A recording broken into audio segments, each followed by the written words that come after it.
अखिलेश जी,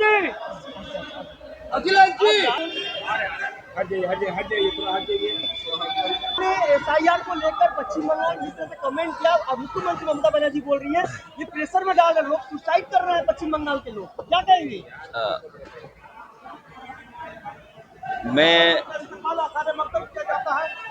मैं सबसे पहले तो ये कहना चाहता हूँ कि भारतीय जनता पार्टी की एसआईआर की एक्सरसाइज ये वोट बढ़ाने के लिए नहीं है, वोट काटने के लिए है।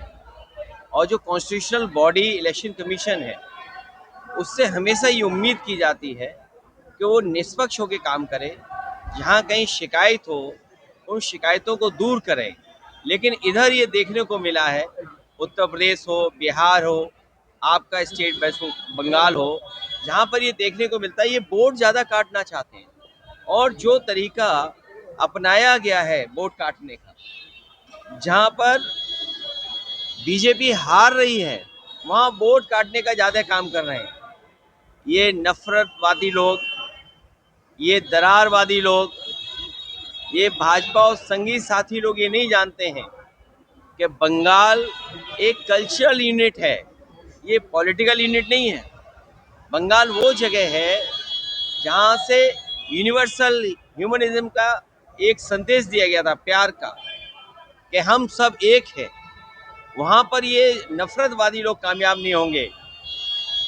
दीदी से ईडी हारी, और जो पेन ड्राइव के पेन से अभी तक उभर नहीं पाई है भारतीय जनता पार्टी, जो पेन ड्राइव का पेन है उससे उभरी नहीं है भारतीय जनता पार्टी। और दीदी ने ईडी को हरा दिया। हमें उम्मीद है कि विपक्ष के लोगों को, और खासकर यहाँ दीदी के खिलाफ भारतीय जनता पार्टी कामयाब नहीं होगी। भारतीय जनता पार्टी हारेगी, और भारतीय जनता पार्टी सब जानते हैं कि भारतीय जनता पार्टी हारने वाली है, लेकिन इज्जतदार हारना चाहती है, इज्जत के साथ हारना चाहती है। बस यही लड़ाई उनकी है। अखिलेश आज लोकतंत्र है, लोकतंत्र की दिन में हिंदू राष्ट्र बनाने की बात हो रही है, क्या कहते हैं इसके बारे में? ये भारतीय जनता पार्टी के लोग आज किसी और के लिए कह रहे हैं, कल हमारे लिए कहेंगे। हमने तो वो समय भारतीय जनता पार्टी का देखा है जहां पर मुख्यमंत्री आवास को गंगा जल से धो रहे थे। ये क्या भारत में संभव है, हिंदुस्तान में संभव है ये बातें?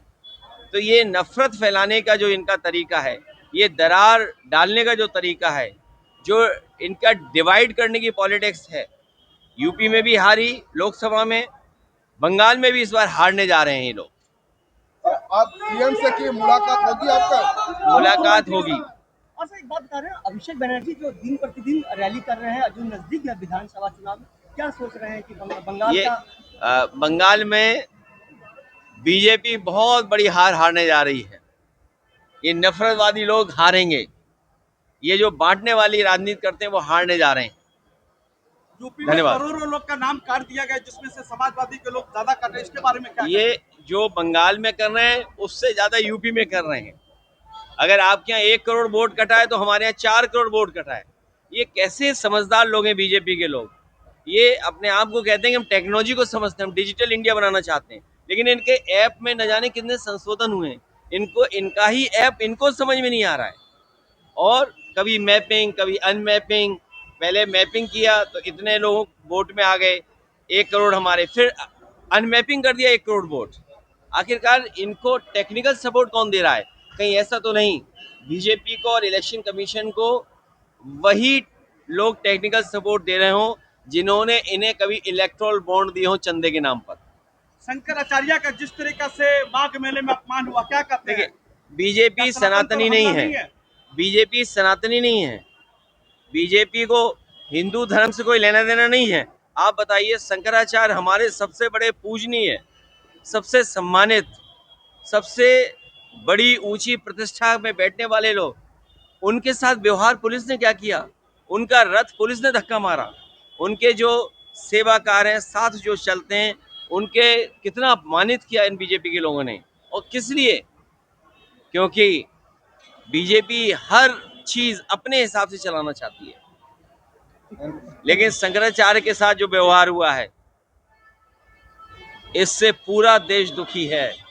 पूरा देश देख रहा है भारतीय जनता पार्टी को कि भारतीय जनता पार्टी का व्यवहार कैसा होता है। जैसा मुस्लिम भाइयों के साथ व्यवहार है, वैसा ही आज शंकराचार्य जी के साथ व्यवहार भारतीय जनता पार्टी ने किया है। शंकराचार्य